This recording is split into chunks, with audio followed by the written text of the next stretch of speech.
Security threats to the coming polls for 2023, Africa Security Forum Chief Temitope Olodo has said the activities of terrorists in Nigeria will constitute a major threat to the 2023 elections. According to him, the Kuje Prison attack revealed the level of incompetence of our security infrastructure and the lack of synergy which made Nigeria the laughingstock all over the world. In his assessment, to end insecurity and reduce the vulnerability of the country, having a cross-partners agreed security protocol for handling major security breaches, including a risk management and implementation plan, is critical. Well, joining us to break this down is Mike Ejiofor. He is a former director of DSS, and of course, joining us is Kolawole Johnson, a communications strategist. Thank you so much, Mr. Ejiofor, for joining us. Thank you for having me. Great. Let's go straight to the concerns about the 2023 election. Of course, this is campaign season. We already are seeing the presidential candidates of all political parties moving from one place to another, talking about their plans and their strategy if they win. But then, of course, the elephant in the room is that we're not even safe or secure to have these movements or travel around the country. From next month now, we'll see a lot of campaign trains beginning to move from place to place. How can we ascertain the security of these persons, especially now that they're threats even to the #1 citizen of this country? Well, we should be concerned, apart from the fact that we have some security challenges on ground. Don't forget that Boko Haram, they say that Western education is not allowed, schools are closed, and they don't like democracy.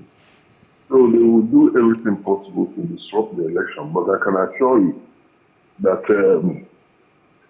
our security agencies will be on top of the situation to at least ensure we have free, fair, credible elections. But my only fear actually is the conduct of our politicians, heating up the quality, especially between, we have two major political parties ever.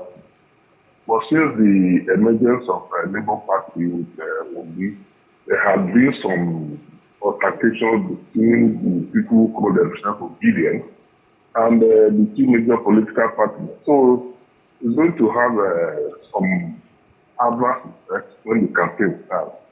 I anticipate that our security agencies must have put the measures in place to check such likely attacks, especially between the supporters of the two major political parties and the obedient.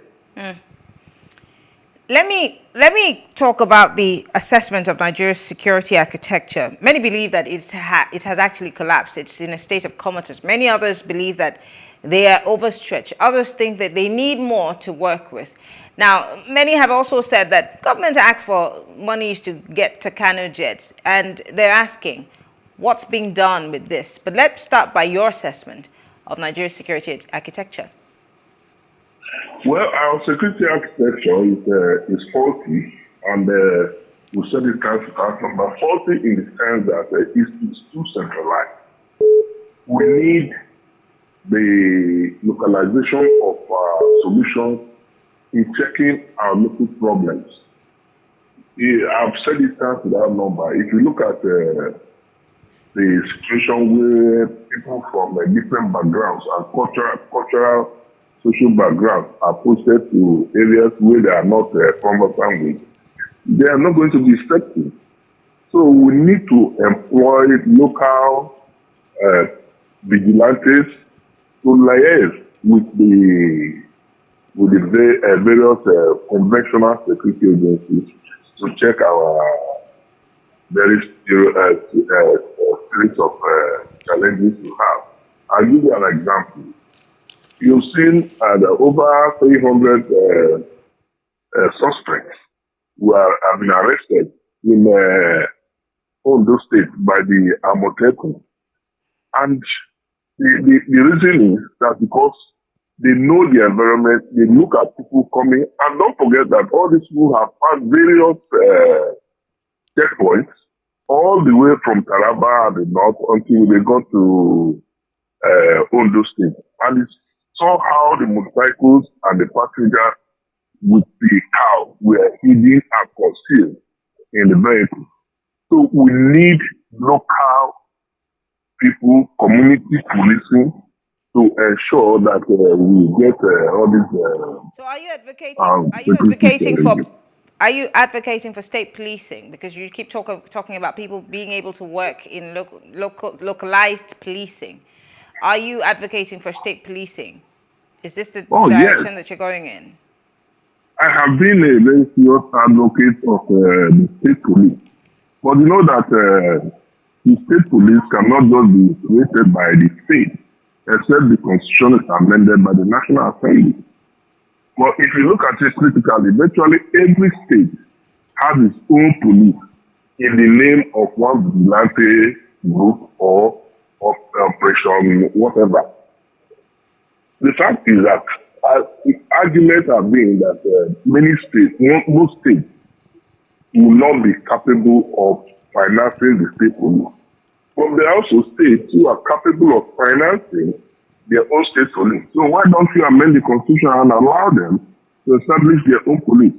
There is virtually no state in this country that has not been offering assistance to the police, the army, the SSS, and also if they are allowed to concentrate and own their own security, our problems will solve better, because these are the people who we refer to nominally as chief security officer, whereas they don't have control of the security apparatus in the state.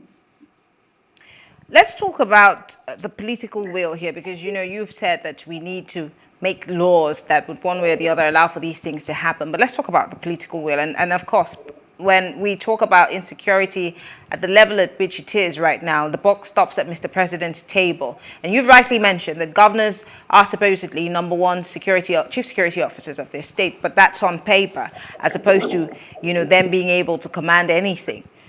Where is the political will to deal with this issue? And not just about Mr. President here, we're talking about the legislature sitting down to make sure that these laws are crafted to one way or the other accommodate state policing, or looking for better ways to deal with the insecurity that we're faced with. Again, like I just said a few minutes ago, Mr. President has come out again to talk tough.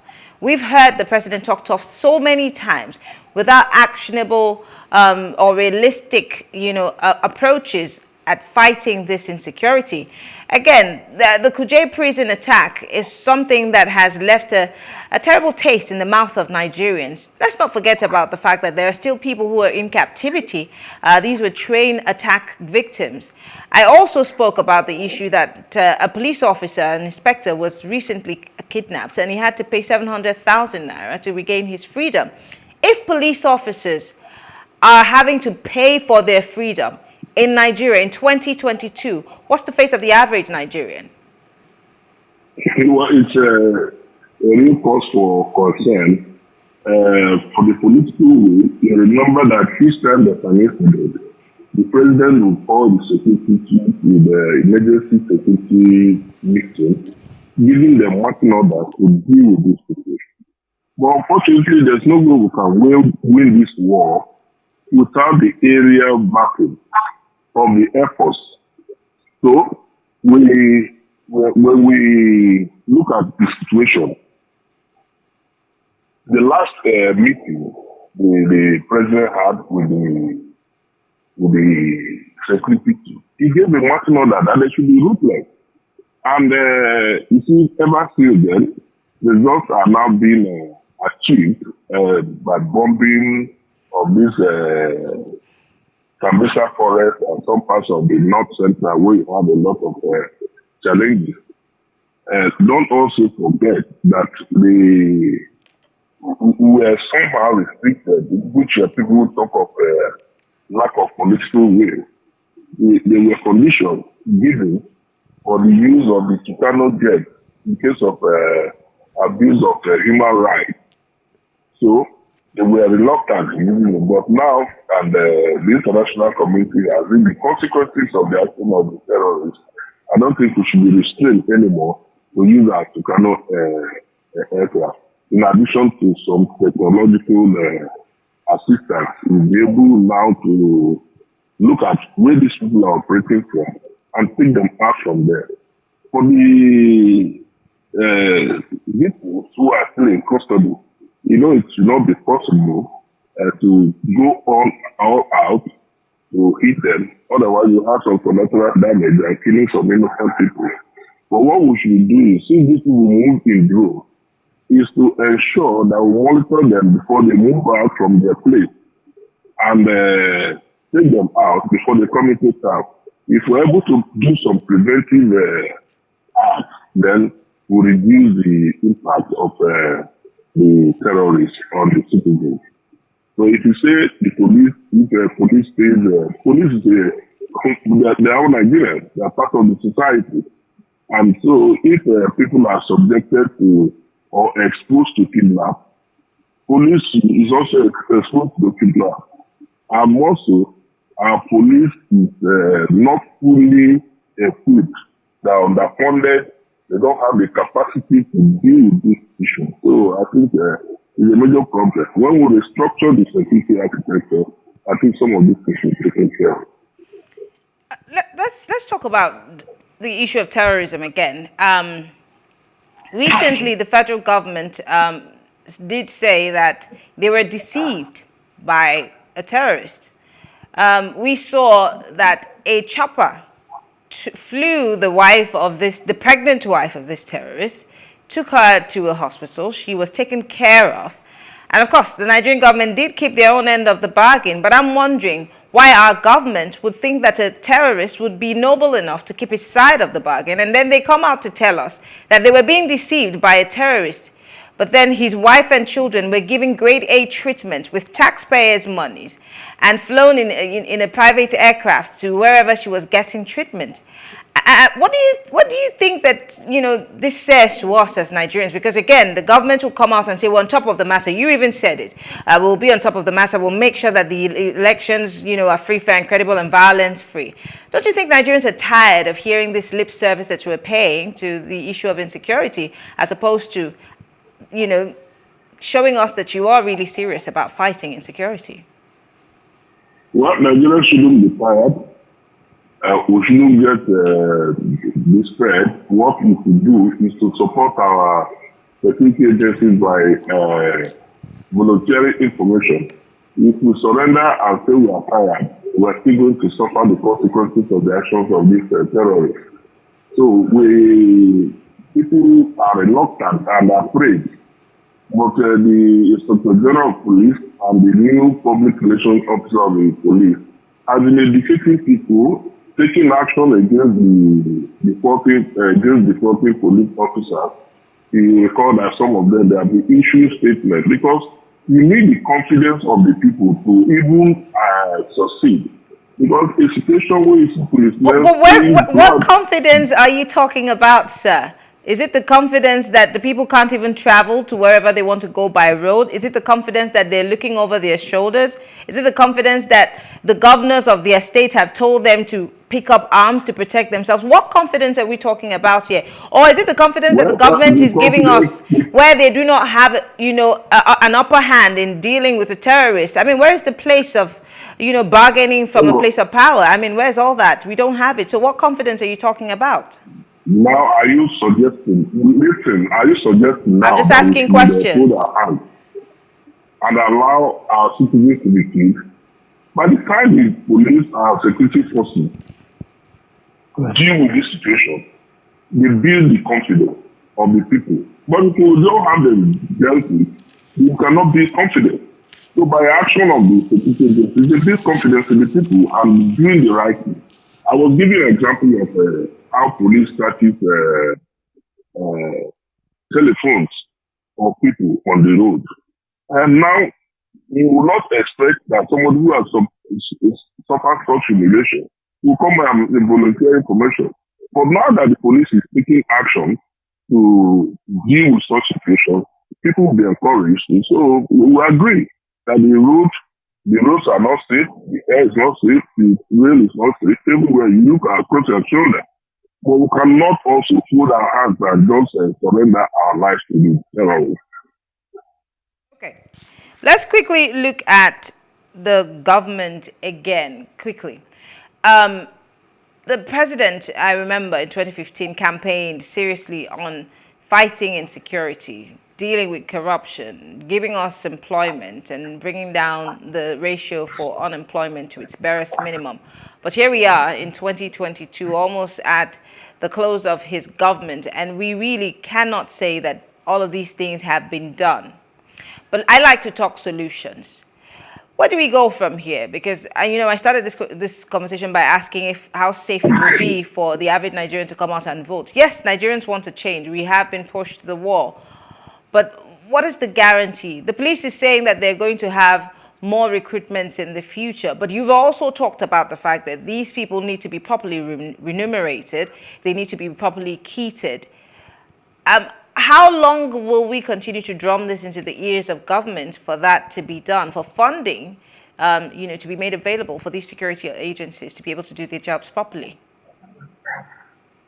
Well, I don't want to be repeating myself. There's a proverb in my place that I can't finish eating the rotten meat and get to the tail. And I say that it is bitter. If the government has not done well because it promotes the type of security and all this, the time is coming, we are coming to vote. So it's the decision of Nigerians to decide whether the government has done well or not by voting them, returning them to power, putting them out. That's my position. But I always ask when somebody says this, a lot of people say, oh, we have the ballots, let's vote them out. But then we've seen the number of people that have been killed, people that have been kidnapped. How many more people have to go or die or be kidnapped or suffer in the hands of these terrorists before 2023? There's still time. So do we just sit on our arms and just wait with our PVCs to vote them out whilst we wait for something to be done? There's a new approach. There's a new tactic. There's change of tactics. So we expect to get results and see how this will pan out.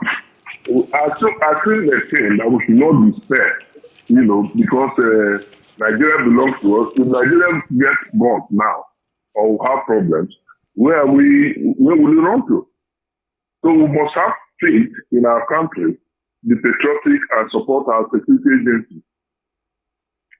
Okay.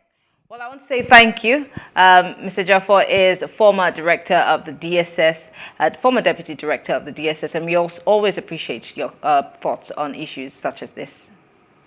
Thank you. All right.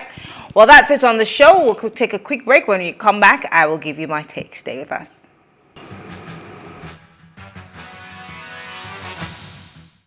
Now, the number one job of any government is to protect its people. In the past, Nigeria has struggled with coups and authoritarianism, a failing economy, and even a crumbling infrastructure, all of which continuously persist. The list of issues go on and on, but at no time in our 61-year history has Nigeria ever been more insecure. The irony of the times we live in is in the fact that the sitting president is a retired general. So no matter the criticism you may have of this administration, questions about his understanding of the economy to its failed half-hearted crusade against corruption, insecurity, etc., insecurity should be the least of our worries. Why? Because the president is supposed to be a general, an expert at fighting this. But no president is an expert in every policy issue facing a country. But what does it say about this military bona fide when the one thing that he should be an expert in is the greatest area of concern for our nation today? I need you to marinate on that. I'm Mary Anacone. Have a good evening.